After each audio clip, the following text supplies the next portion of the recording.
Fala galera, beleza? Hoje vamos iniciar um outro assunto, tá? Como se fosse um outro bimestre, né? Já que a gente não está seguindo essa questão do bimestre, mas eu estou seguindo os conteúdos que eu deveria dar ao longo do ano. E a gente entraria hoje nos conteúdos que seriam aí do terceiro bimestre, que seria o espaço rural. Então a gente já falou né, já estudamos aí no outro bimestre todas as questões do espaço urbano, aglomerações urbanas, hierarquia urbana, problemas urbanos, e hoje a gente vai começar a falar do espaço rural. Para estudar o espaço rural, a gente vai começar falando dos agrossistemas, que é uma matéria bem legal, bem importante, e eu espero que você preste bastante atenção na aula. Beleza?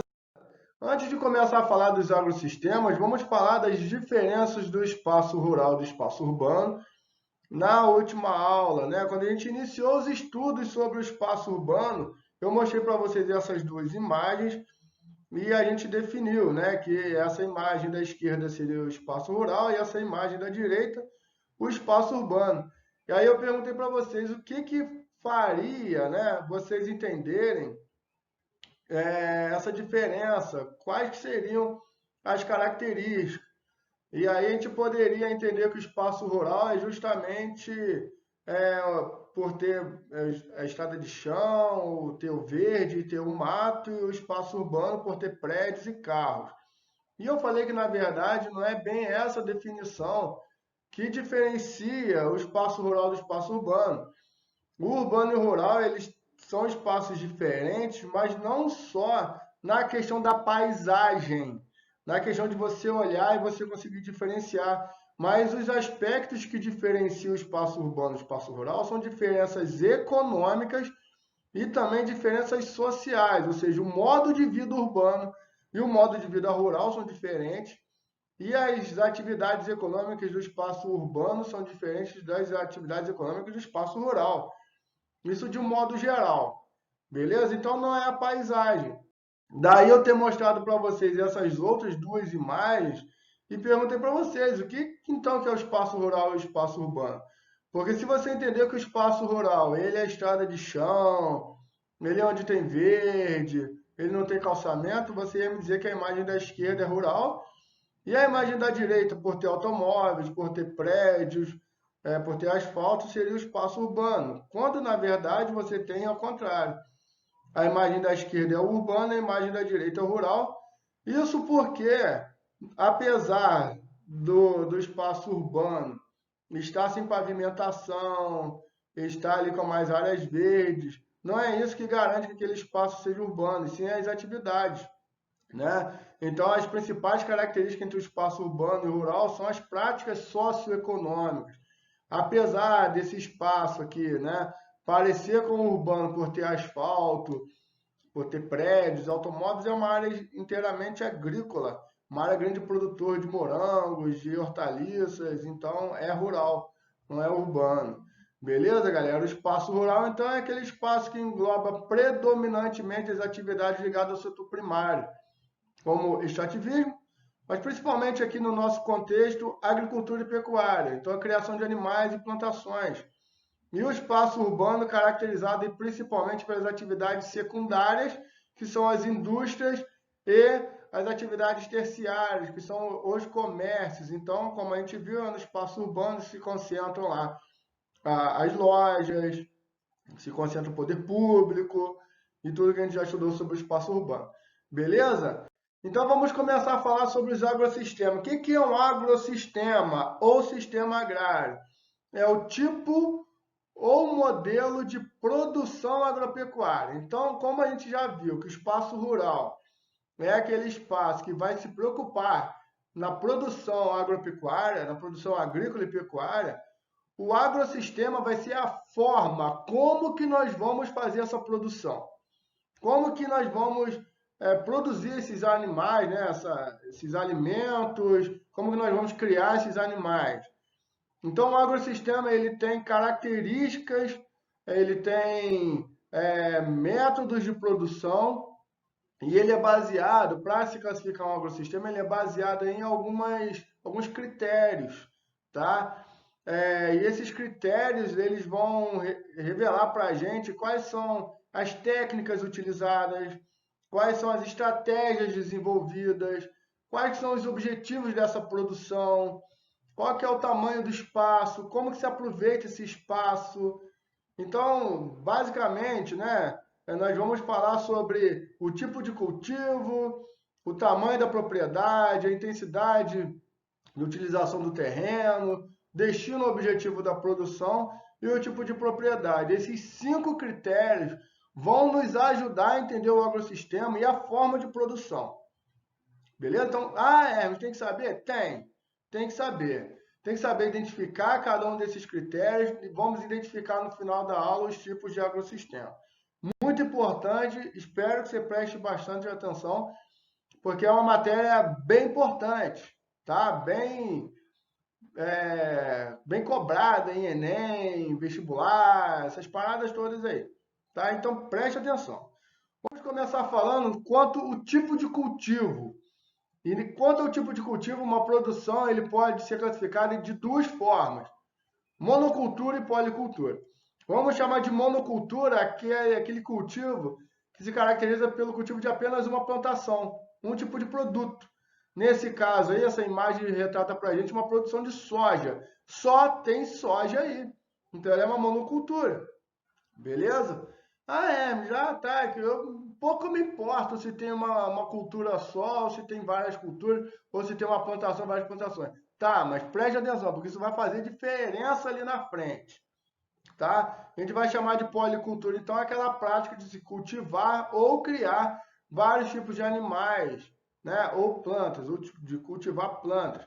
Nesse caso aqui, a imagem retrata para a gente uma policultura. Dá para a gente ver pelas diferenças de cores, né?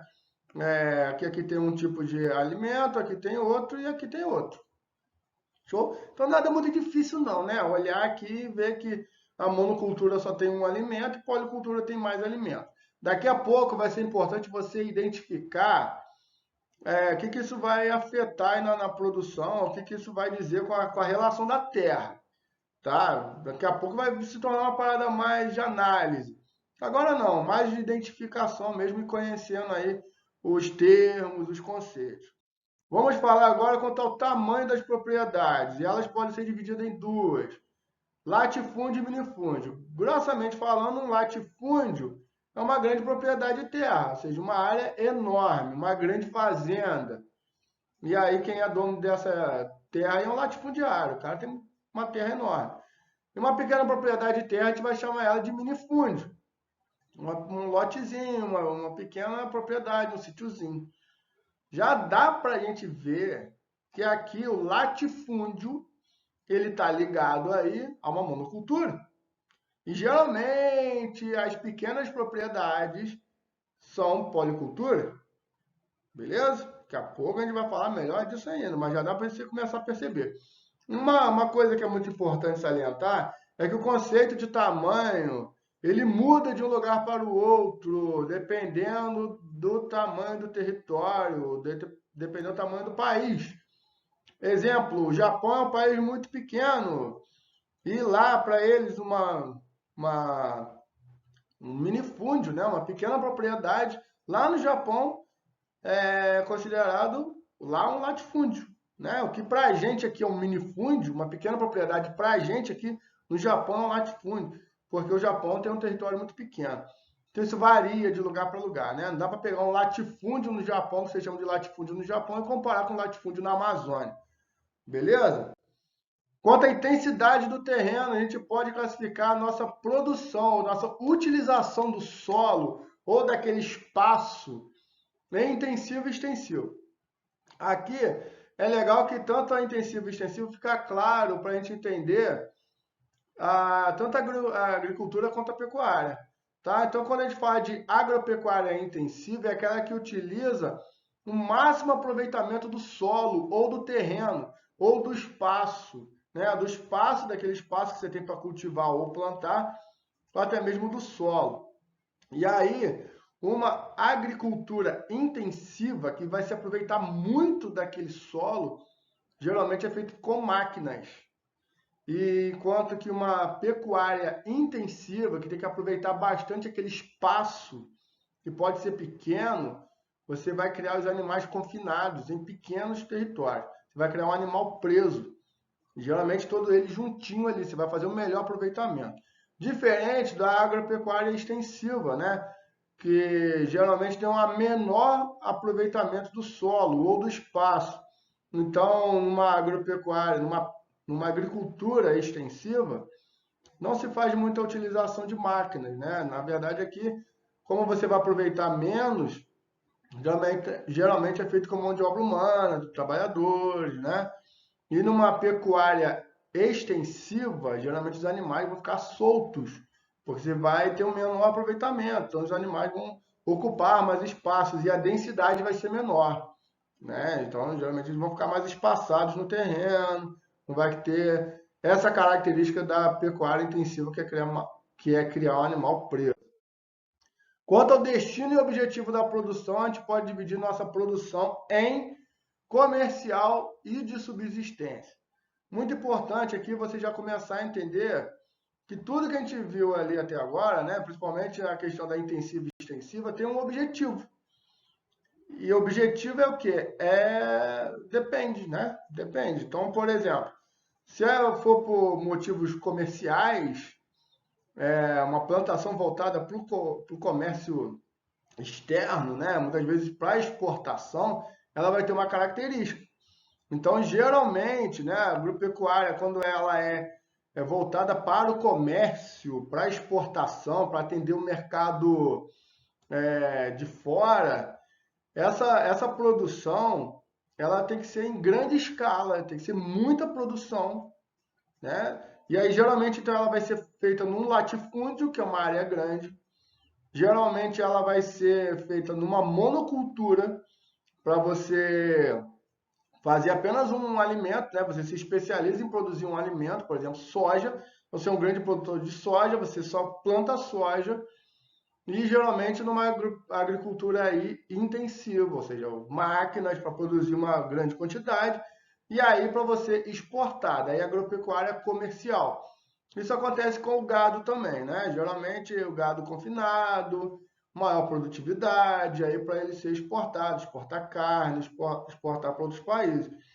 E uma agropecuária já de subsistência, né, que visa atender as necessidades do trabalhador ou até mesmo da pequena comunidade, muita gente confunde agropecuária de subsistência, ou muitas vezes também conhecida como agropecuária familiar, apenas que é para alimentar a sua família, ou apenas que é para alimentar quem planta.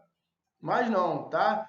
A agropecuária de subsistência, ela alimenta o bairro, ela alimenta a própria cidade, o mercadinho da cidade, ou até mesmo uma própria região, um consumo interno de um país, beleza? Não está ligado aí a grandes exportações para outros países. Não é uma grande plantação de soja. Então, geralmente, na agropecuária de subsistência, o cara planta num minifúndio, num sítiozinho, geralmente ali uma agropecuária, né? É, que não é intensiva, na verdade ela é extensiva, e geralmente ela é feita aí, né, em policultura, ou seja, ele cara vai produzir vários produtos, não vai produzir um só, já que ele vai fornecer muitas vezes ali para o mercadinho do bairro, para a lojinha, para a quitandinha, ele vai plantar vários produtos, ele não vai fornecer apenas um. Beleza? Então, tudo que a gente viu depende então do objetivo aí da produção, né? Depende se vai ser comercial ou subsistência. Quanto ao tipo de propriedade, ela pode ser privada, estatal ou coletiva, ou seja, de três formas. Uma propriedade privada, ela pertence a uma pessoa física ou jurídica. Então, ela pode pertencer a uma pessoa física, né, como eu, você, ir lá comprar um terreninho, ou uma pessoa jurídica, que no caso seria uma empresa. Beleza? E vai lá, compra aquela terra e ela vai pertencer à empresa tal. E aí ela é uma propriedade privada, ela tem um dono. Essa propriedade ela também pode ser estatal, ou seja, pertencer ao governo.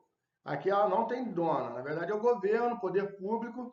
E aí, ou seja, se é uma propriedade do governo, do Estado, na verdade, ela é estatal, cada governo que passe, ele só vai tomar conta durante aquele período que ele está no governo. Né? Daí, quando faz a privatização, que é exatamente vender uma coisa que é do Estado para uma pessoa, para iniciativa privada. Né? Mas aí, ou seja, nós temos terras no Brasil que são privadas, temos terras que são do governo e temos terras que são coletivas. Quando ela pertence a um grupo de pessoas ou um movimento, né, dos trabalhadores sem terra, um assentamento rural que é coletivo, ou muitas vezes uma terra indígena que pertence a todo um grupo, não pertence a um índio só. Beleza? E aí nós vamos chegar lá nos agrossistemas, que podem ser divididos em três agrossistemas: tradicionais, agrossistemas modernos e agrossistemas alternativos. Os agrossistemas tradicionais são aqueles em que há uma maior presença de trabalhadores, ou seja, maior presença de mão de obra humana e uma menor presença de aparatos tecnológicos, ou seja, menor presença de máquinas, vamos dizer assim. Né? Então, quando você olha para a plantação, tem muita gente trabalhando. Geralmente, né, os agrossistemas tradicionais, eles são muito desenvolvidos em país pobre, em país que não tem condições de se mecanizar, em país que não, né, ainda tem muita mão de obra rural. Então, isso é uma característica, por exemplo, da África, né, onde você tem os tradicionais.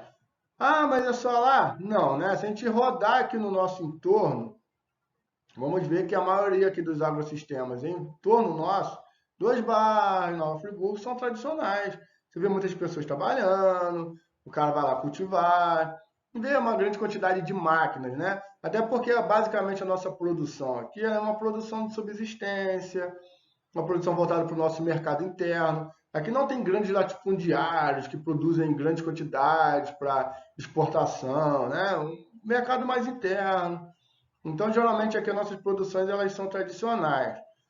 Embora também tenha no Brasil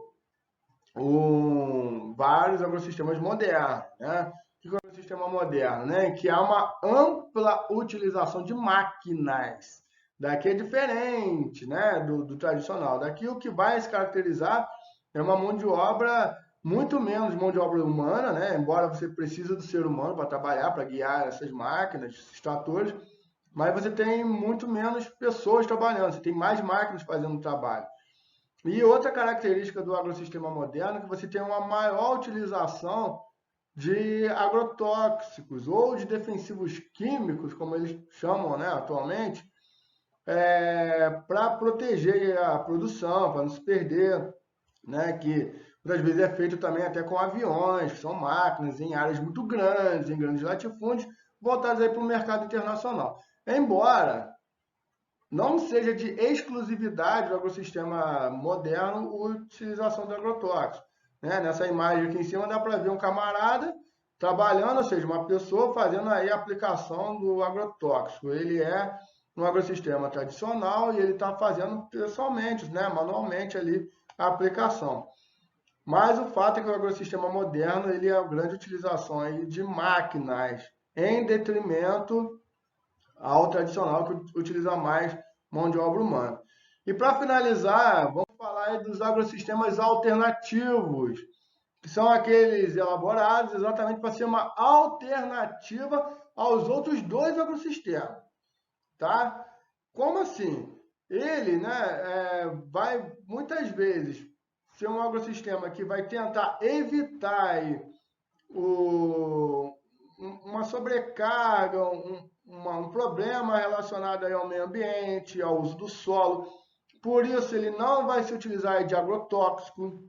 Então, muitas vezes, né, conhecida aí também como agricultura orgânica, alimentos orgânicos, onde você não utiliza aí produtos químicos, mas também ele é uma alternativa ao agrossistema tradicional, que o tradicional também, muitas vezes, e a gente vai ver isso na próxima aula, dependendo do agrossistema tradicional, ele está muito ligado à superexploração da mão de obra do trabalhador. A exploração, a mão de obra escrava, né? Embora a escravidão tenha acabado, ainda temos no Brasil alguns trabalhos análogos à escravidão. Isso é até uma das coisas que nós vamos ver ainda nas aulas de sociologia. Então, o agrossistema alternativo, além de diminuir os impactos no meio ambiente, sem utilização dos agrotóxicos, eles também visam a melhor saúde humana, né? Já que esses alimentos têm melhor qualidade exatamente por não ter agrotóxicos. Eles visam também um menor dano, um menor dano social, fazendo menos exploração do trabalhador, ou seja, não fazendo a exploração do trabalhador. Beleza, galera? Então, uma aula bem introdutória para a gente entender a configuração dos agrossistemas, entendendo cada tipo de conceito, que é muito importante, e a gente vai dando continuidade assim nas próximas aulas, nessas questões que a gente viu e nesse bimestre que nós vamos falar sobre espaço rural. Beleza, galera? Ó, grande beijo para vocês, um grande abraço e até a próxima aula.